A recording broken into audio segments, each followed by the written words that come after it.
সম্মানিত সুধী, সকলকে আমাদের চ্যানেলের পক্ষ থেকে আন্তরিক শুভেচ্ছা ও অভিনন্দন।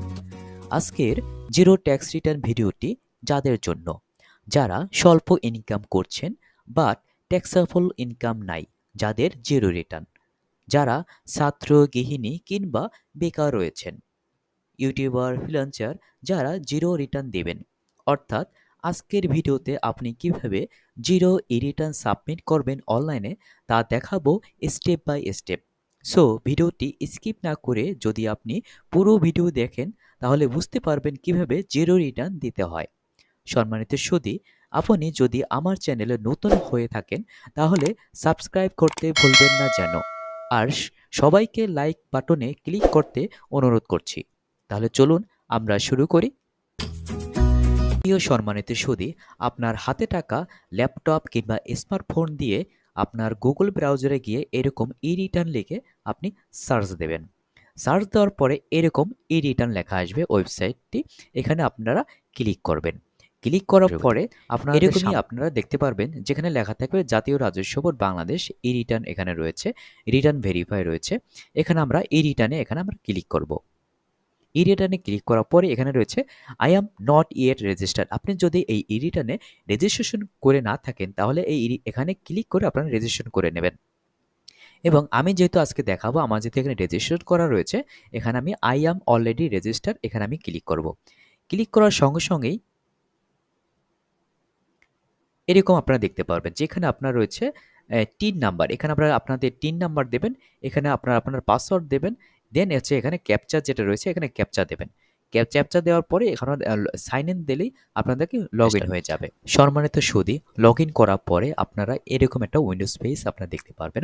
দেখার পরে আপনারা এখানে কি করবেন, রেগুলার ই রিটার্ন এখানে ক্লিক করবেন। ক্লিক করার পরে এখানে আপনারা কিছু অ্যাসেসমেন্ট ইনফরমেশন আপনাকে দিতে হবে। ওকে, এখানে রয়েছে সেলফ, এখানে একটাই থাকবে, ঠিক আছে, যেহেতু আপনার ইন্ডিভিজুয়াল এখানে আমরা রিটার্ন দিচ্ছি। অ্যাসেসমেন্ট ইয়ার এখানে 24-25 রয়েছে, এখানে 24-25 যেহেতু আপনার এই অ্যাসেসমেন্ট ইয়ারে আপনি দিচ্ছেন, দ্যাটস 24-25, এখানে কিন্তু অটোমেটিক এখানে চলে আসবে। আপনি যদি তার পরের বছর দেন তখন কত আসবে, 25-26, এটা কিন্তু অটোমেটিক চলে আসবে, সেজন্য আপনাকে কোনো টেনশনের কোনো কারণ নেই। ইনকাম ইয়ার এখানেও অটোমেটিক চলে আসবে, এখানে ইনকাম রয়েছে জুলাই 2023 সাল থেকে জুন 2024 সাল। আপনি যদি অ্যাসেসমেন্ট ইয়ার যদি 25-26 হয় তখন এখানে অটোমেটিক চলে আসবে যে জুলাই 2024 থেকে আপনার হচ্ছে জুন 2025। ওকে, দেন হচ্ছে any taxable income in the above mention income ইয়ার। আপনার যদি কোনো ইনকাম না থাকে, অর্থাৎ এই হেডিংয়ের দেখেন এখানে হেডিং রয়েছে ইনকাম ফ্রম এমপ্লয়মেন্ট, আপনি যদি চাকরি করেন সেখান থেকে এখানে আপনাকে ইনকাম রয়েছে।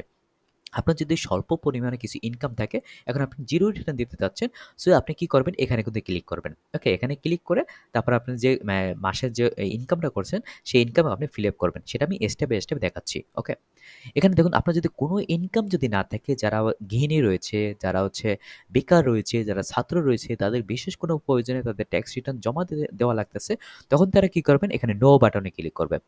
দেন হচ্ছে তারা এখানে এস ক্লিক করবেন।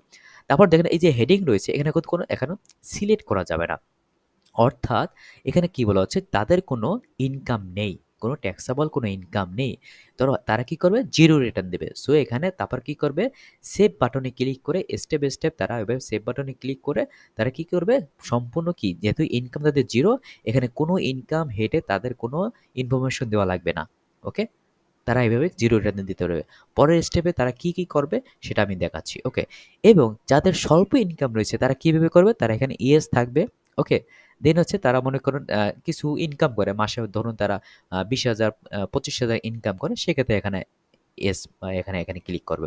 তাদের মনে করেন অনেকের শুধু সঞ্চয়পত্র রয়েছে, ঠিক আছে, তারা কি ট্যাক্স রিটার্ন দিতে হচ্ছে, তখন তারা কি করবে, এই যে ইনকাম ফ্রম ফাইন্যান্সিয়াল অ্যাসেট এখানে কিন্তু তারা ক্লিক করবে।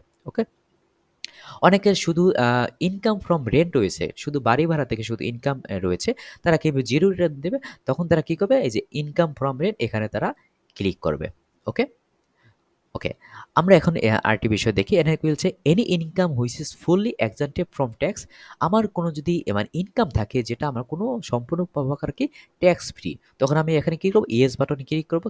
ক্লিক করার পরে নেক্সটে আমাদের একটা অপশন চলে আসবে, সেকশন চলে আসবে, যেখানে আমাদের ইনকামটা আমরা বিভিন্ন ইনফরমেশন দিয়ে সেখানে দেখাতে হবে। ওকে, যেহেতু আমার নেই আমি দেখাচ্ছি না, স্কিপ করে যাচ্ছি। এখানে রেসিডেন্ট স্টেটাস আমি শুধু Bangladeshi, that's why resident. Okay, so আমি এই ৩ টে পার্টই আপনাদের দেখাচ্ছি। ঠিক আছে? অনেকে দেখা যায় যাদের হাউস রেন্ট থেকে ইনকাম তারা কিভাবে জিরো রিটার্ন দেবে। অনেকের স্বল্প ইনকাম করতেছে তারা কিভাবে জিরো রিটার্ন দেবে। আমি সব ক্ষেত্রেই আপনাদের দেখাচ্ছি। যাদের শুধুমাত্র সঞ্চয়পত্র রয়েছে, যাদের শুধুমাত্র এফডিআই রয়েছে, যাদের শুধুমাত্র ডিপিএস রয়েছে তারা কিভাবে জিরো রিটার্ন দেবে। দ্যাটস ওয়াই ৩ টি বিষয় নিয়ে আমি আজকে দেখাচ্ছি। ঠিক আছে? অনেকের ইউটিউবার রয়েছে, ইনফ্লুয়েন্সার রয়েছে তারা কিভাবে সাবমিট করবে সেটা আমি দেখাচ্ছি। ওকে? দেন যদি এগুলো আমাদের কিছু নেই সো আমরা এগুলো স্কিপ করে যাব। দেন আমরা সেভ অ্যান্ড কন্টিনিউ বাটনে ক্লিক করে আমরা নেক্সট পেজে চলে আসব। সেখানে রয়েছে দেখুন location of main source of income. এখানে ঢাকা আপনি যদি ঢাকা নর্থ সিটি কর্পোরেশনের ভিতরে যদি আপনার টিন সার্টিফিকেট হয়ে থাকে তখন আপনি এখানে দেবেন, বা সাউথ সিটি কর্পোরেশনের ভিতরে হলে এটা, চিটাগাং সিটি কর্পোরেশন হলে, আদার সিটি যদি হয় মানে এই ৩ টা বাদে আদার সিটি যদি কর্পোরেশনের ভিতরে হয়, যদি সিটি কর্পোরেশনের ভিতরে যদি না হয় তখন এনি আদার এরিয়া এখানে আপনারা সিলেক্ট করবেন। আমি আজকে সিলেক্ট করে দেখাচ্ছি আদার সিটি কর্পোরেশন। ওকে? এখানে যেহেতু আমি সবকিছু স্কিপ করে যাব যেহেতু এখানে এগুলো আমাদের ভিতরে নাই। তবে claim tax rebate for investment আমি যে ইনকাম করেছি সেখানে কি আমি রিবেট পাবো? যেহেতু আমি এটা জিরো রেন দেখাচ্ছি সো আমাদের এখানে রিবেটের কোনো অপশন আমাদের নেওয়ার দরকার নেই, স্কিপ করে যাব। Share holder director of a company এখানে নো করে যাবো, আমাদের কিছু নেই। গ্রোস ওয়েলথ ওভার ৫০ লাখ, আচ্ছা ৫০ লাখের উপরে কিন্তু আমার গ্রোস ওয়েলথ আছে আমার নেই, সো আমরা যেটা নো দেবো কিন্তু আমি তো জিরো রেনই দিচ্ছি। ওকে? আমার যদি মোটর কার থাকে তখন আমরা ইয়েস দেব, এবং যে আপনার যে বাইক রয়েছে বা আমার একটা প্রাইভেট কার রয়েছে সমান ইন ডিটেলস কিন্তু আমার দিতে হবে, কত ট্যাক্স দিচ্ছি সেটাও দিতে হবে। যেহেতু আমি জিরো রিটার্ন দিচ্ছি স্কিপ করে যাচ্ছি যেহেতু আমার নেই, এটা আমাদের নিয়ে স্কিপ করে যাব। হাউস প্রপার্টি যদি আমার হাউস প্রপার্টি থেকে থাকে যেখান থেকে ইনকাম করছি সেখানে আমরা কি করব, ইয়েস বাটনে ক্লিক করব। এবং কত স্কোয়ার ফিট, ধরুন এখানে হচ্ছে ১৫০০ স্কোয়ার ফিটের আমার একটা ফ্ল্যাট রয়েছে যেখান থেকে আমি শুধু ইনকাম করি, আমার অন্য কোনো ইনকাম নেই, যেখান থেকে আমার বছরে ইনকাম হচ্ছে ধরুন ২.৫ লাখ টাকা, আমার হাউস প্রপার্টি ইনকাম, আমার অন্য কোনো ইনকাম নেই, কিন্তু আমার এখান থেকে কি হচ্ছে জিরো রিটার্ন হলো। ওকে? দেন আমি সেভ অ্যান্ড কন্টিনিউ বাটনে ক্লিক করে আমরা নেক্সট পেজে চলে আসবো, যেখানে হচ্ছে যাদের শুধুই চাকরি করে, ছোট, ছোট চাকরি করে, ঠিক আছে? তাদের কিভাবে জিরো রিটার্ন দেবে সেটা আমি এখন দেখাচ্ছি। তারা কি করবে? সিলেক্ট বাটনে ক্লিক করবে। ধরুন সে প্রাইভেট জব করতেছে যখন এখানে ক্লিক করবে। ধরুন সে একটা কোম্পানিতে বা কোথাও একটা জব করে। ধরুন এবিসি একটা কোম্পানি, ঠিক আছে? এই কোম্পানিতে সে জব করে। বেতন পায় ধরুন ৳২০,০০০ বা ৳২৫,০০০।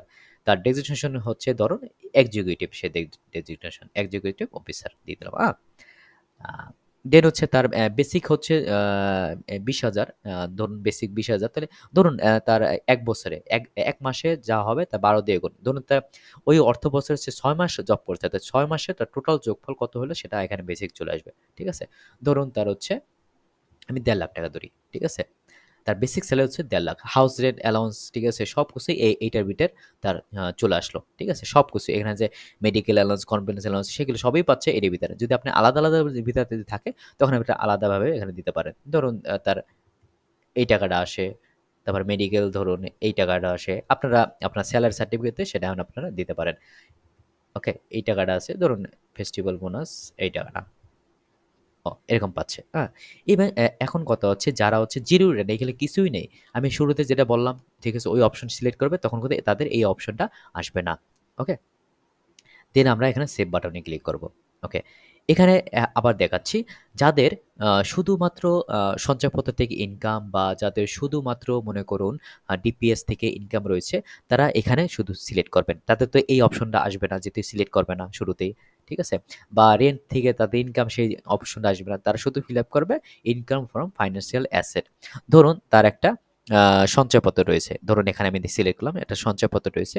সঞ্চয়পত্রের রেজিস্ট্রেশন নাম্বার এখানে আমরা দিয়ে দিলাম। সঞ্চয়পত্রের ইস্যু ডেট আমরা এখানে দিয়ে দিচ্ছি। ধরুন হচ্ছে তার ফেব্রুয়ারি মাসের। ওকে?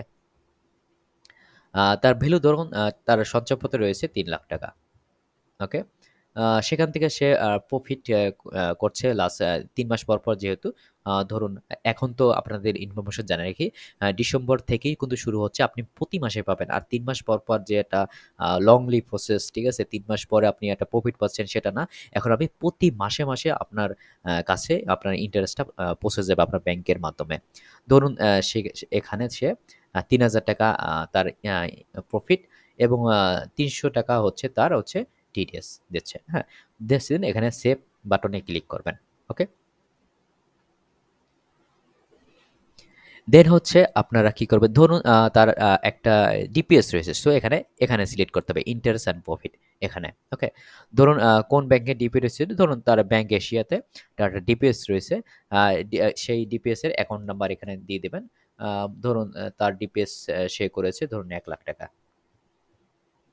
অ্যান্ড সেখান থেকে মানে ১৫০ টাকা ধরুন তার বিভিন্ন অ্যাকাউন্টস মেইনটেন্যান্স চার্জ থাকে সেগুলা দিয়েছে, এবং টিডিএস ধরুন সে এখান থেকে টিডিএস দিয়েছে। ধরুন যদি তার ১,০০,০০০ টাকা হয় তখন সে ১,০০,০০০ টাকা যদি তার প্রফিট হয় সেক্ষেত্রে তার হচ্ছে ধরুন এখানে ১,০০০ টাকা আমি ধরি সে টিডিএস দিছে।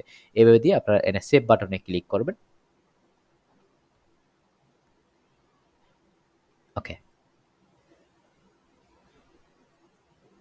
ইয়েস। দেন এখানে দেন ধরুন এমন একজন ব্যক্তি যার শুধুমাত্র হাউস রেন্ট থেকে ইনকাম বছরে ২,৫০,০০০ টাকা ইনকাম করে, সে কিভাবে দেখাবে? ধরুন সে কি করবে, হাউস প্রপার্টি থেকে ইনকাম করছে সেখানে ক্লিক করবে। তার এরিয়া হচ্ছে ধরুন ১৫০০ স্কয়ার ফিট। আ এরিয়া এখানে হচ্ছে অ্যাড্রেস বলছে। ধরুন তার অ্যাড্রেস হচ্ছে ধরুন বগুড়া। ওকে? বগুড়াতে তার কত স্কয়ার ফিট? ১৫০০। ওকে। এখন এটা কি সে কি করতেছে? এই ১৫০০ র ভিতরে ধরুন সে ৫০০ স্কয়ার ফিটে সে থাকে। ঠিক আছে? ছোট ফ্যামিলি। আর ১,০০০ স্কয়ার ফিটে সে কি করতেছে? ইনকাম করতেছে। ধরুন সেখানে আছে ১২ মাসে। ঠিক আছে? আ রেন্ট ধরুন সে ১ বছরে পাচ্ছে ৳২,৫০,০০০ টাকা। ওকে? আ রেন্ট এখানে হচ্ছে ৳২,৫০,০০০ টাকা। ওকে। যদি এনি কোনো চার্জ থাকে সেই জিনিসটা চলে আসবে। এখানে যদি অ্যাডভান্স যদি তার কিছু থেকে থাকে, অ্যাডভান্স যদি অনেক সময় নিয়ে থাকে, সেই জিনিসটা এখানে আসবে। ধরুন ৳৫০,০০০ ওকে? সে এই পারপাসে একটা ট্যাক্স দেয়। ঠিক আছে? সে ট্যাক্স দিচ্ছে ধরুন ৳১৫০০। ওকে, ফাইন। দেন আমরা কি করব? এখানে দেখুন তার হচ্ছে নিচের দিকে ৳২,০৯,৫০০ এইটার উপর কিন্তু তার হচ্ছে তার ট্যাক্স কত আসলো সেটা ক্যালকুলেশন আসবে। দেন আমরা সেভ অ্যান্ড কন্টিনিউ বাটনে ক্লিক করে নেক্সট পেজে আমরা চলে আসবো। এখানে হচ্ছে এক্সপেন্ডিচার। সে হচ্ছে ১ বছরে কত এক্সপেন্স করে সেটা। এখানে আমি যেটা দিয়ে দিচ্ছি যেমন expense for food, clothing and other essentials ৯০,০০০, accommodation হচ্ছে ৪৫,০০০, অন্যান্য যে ইউটিলিটি বিল, গ্যাস, পানি এগুলা ৳১১,০০০। টোটাল হচ্ছে এখানে আছে পেমেন্ট অফ ট্যাক্স। ধরুন তার এই যে ট্যাক্স দিচ্ছে, ঠিক আছে? বিভিন্ন কাজে ডিপিএস বা সঞ্চয়পত্র সেগুলা ইন টোটাল মিলিয়ে আমি ৳৩,০০০ সে ট্যাক্স দিচ্ছে। ধরুন এত। দেন হচ্ছে সেভ অ্যান্ড কন্টিনিউ বাটনে আমরা ক্লিক করব। ঠিক আছে? হুম। ক্লিক করে এখানে হচ্ছে অ্যাসেট আর লায়াবিলিটি পার্টস এখানে আসবে। ধরুন ফাইন্যান্সিয়াল অ্যাসেটে এখানে যদি তার সঞ্চয়পত্র যেগুলো থাকে সে এখানে সঞ্চয়পত্র এখানে সে সুন্দরভাবে এখানে ফাইলিং করবে। টাইপস অফ সম্পদ ধরুন T3 মান্থলি সঞ্চয়পত্র এখানে রেজিস্ট্রেশন নাম্বার সে এখানে দিয়ে দেবে। এখানে ইস্যু ডেট দেবে। ঠিক আছে? ইস্যু ডেট আমরা দেখাইছিলাম কি ফেব্রুয়ারি মাসে। ঠিক আছে? ইস্যু ডেট এখানে দিয়ে দেবে। ভ্যালু দিয়ে দেবে ধরুন ৳১,০০,০০০ সে করছে। এরকম দিয়ে দেবেন। সে যদি ডিপিএস করে এখানে ডিপিএস এখানে আপনারা দিয়ে দিবেন। ঠিক আছে? সুন্দর ফাইলিং করে ফেলবেন। সে যদি মনে করেন অন্যান্য মোটর গাড়ি যদি সেখানে গোল্ড যদি থাকে সেখানে আপনারা এভাবে দিয়ে দিবেন। ঠিক আছে? ফার্নিচার এভাবে আপনারা দিয়ে দিবেন। যদি না থাকে এখানে আপনারা স্কিপ করে যাবেন। ওকে। ক্যাশ ইন হ্যান্ড, তার যদি কিছু ক্যাশ ইন হ্যান্ড থাকে তখন সে এখানে কিছু ক্যাশ ইন হ্যান্ড এখানে দিয়ে দেবে। ওকে? ধরুন তার যদি লোন থাকে, ঠিক আছে? এখানে যদি লায়াবিলিটি লোন থাকে, borrowing from bank, ঠিক আছে? যদি লোন থাকে তখন সে এখানে এখান থেকে সিলেক্ট করবে। এখানে ইনফরমেশন দিয়ে দেবে। Bank name, account name, purpose এবং কতটুকু লোন নিচ্ছে সেগুলো সুন্দরভাবে ফাইলিং করে ফেলবে। ঠিক আছে? এটা হচ্ছে আমাদের টোটাল এক্সপেন্স, ঠিক আছে? আমাদের যে আপনার যে ৳১,৪৯,০০০ যে ১ বছরের যে খরচ সেটা এখানে দেখাচ্ছে। তাহলে হচ্ছে আপনার ইনকাম সহ এই জিনিসটা দেখাচ্ছে, যেখানে ৩ টে বিষয় দেখাইছি। ঠিক আছে? যেখানে ইনকামটা এখানে বেশি চলে আসছে। ওকে? এখানে যে গত বছরে ধরুন তার নেট ওয়েলথ ছিল, ঠিক আছে? ৪,৯৯,০০০, আপনার যদি 0 থাকে 0 দেবেন। আপনার যদি ফার্স্ট টাইম হয় তখন এখানে 0 থাকবে। ঠিক আছে? এখানে আরেকটি বিষয় বলে রাখি। এখানে দেখেন সামারি পার্ট হলো গ্রোস ওয়েলথ এই জিনিসটা রয়েছে। লায়াবিলিটি যেহেতু লোন যেহেতু নাই, ঠিক আছে? নেট ওয়েলথ এত রয়েছে। এখানে তো ডিফারেন্স আসলো কিন্তু এত। আমাদের কিন্তু এই ডিফারেন্সটা কিন্তু মিলিয়ে নিতে হবে। ঠিক আছে? এখানে চেঞ্জ ইন নেট ওয়েলথ কত? এত। ওকে? সো আমরা একটু ভালোমতো আমাদের যে ক্যাশ রয়েছে, ঠিক আছে? বা অন্যান্য যেগুলো বিষয় রয়েছে আমাদের এক্সপেন্স সবগুলো সুন্দরভাবে ফাইলিং করে কিন্তু আমাদের কি করতে হবে? এই যে ডিফারেন্স গুলো রয়েছে সেগুলো আমাদের মিলিয়ে নিতে হবে। ঠিক আছে? আর নয়তো এটা ভুল থেকে যাবে এবং আপনার সাবমিট নেবে না বা বিভিন্ন রকম সমস্যার সম্মুখীন হতে পারেন, ঠিক আছে? দেন আমরা কি করব, সেভ অ্যান্ড কন্টিনিউ বাটনে ক্লিক করেন আমরা নেক্সট পেজে চলে আসবো। এখানে সব কিছু ইনফরমেশন এভাবে দিয়ে দেওয়া হচ্ছে, ঠিক আছে? আপনারা দেন কি এখানে রিটার্নটা দেখেন, আপনারা ফুল কিন্তু রিটার্নটা এভাবে দেখতে পারবেন। Submit Please share our return video এখানে ক্লিক contents. করলে তার রিটার্নটা Follow and সাবমিট হয়ে subscribe যাবে। now. যেহেতু আমি এটা এক্সাম্পল হিসেবে আপনাদের দেখাচ্ছি, যে সেহেতু এখানে সাবমিট বাটনে ক্লিক করে আমি দেখাচ্ছি না। এখানে সাবমিট করার পরে আপনারা এখানে ক্লিক করবেন, দেন এখান থেকে কিন্তু আপনাদের ট্যাক্স রিটার্নটা আপনাকে সাবমিট হওয়ার পরে ট্যাক্স রিটার্ন এখান থেকে আপনি ডাউনলোড করে নিতে পারবেন। এখান থেকে আপনারা অ্যাকনলেজমেন্ট এখানে নিতে পারবেন। দেন এখান থেকে যদি আপনি ক্লিক করেন রিটার্নে, আপনার হোল যে এই রিটার্নটা, ঠিক আছে? সেই রিটার্নটা আপনারা কিন্তু সেখান থেকে ডাউনলোড করে নিতে পারবেন, ঠিক আছে? আশা করি আমার ভিডিওটি আপনার ভালো লেগেছে। যদি ভালো লেগে থাকে তাহলে অবশ্যই আপনারা আপনাদের আশেপাশের লোকজনের সাথে শেয়ার করতে ভুলবেন না। অবশ্যই লাইক বাটনে ক্লিক করবেন এবং আপনার যে গুরুত্বপূর্ণ একটা অ্যাডভাইস বা সাজেশন সেটা অবশ্যই কমেন্ট বক্সে কমেন্ট করে আমাদের জানান। আপনি যদি ইনকাম ট্যাক্স বিষয়ে যদি ভালো বোঝেন, ঠিক আছে? ল সম্পর্কে যদি ভালো বুঝে থাকেন, তাহলে আপনি অনলাইনে আপনার tax return, zero return submit করুন। আশা করি এরকম ভিডিও দেখে আপনারা আরও উপকৃত হবেন যদি আমাদের সাথে থাকেন। ভালো থাকুন, সুস্থ থাকুন। দেখা হবে এইরকম আরেকটি ইম্পর্টেন্ট গুরুত্বপূর্ণ ভিডিওতে। খোদা হাফেজ। Thank you. Please share our video contents. Follow and subscribe now.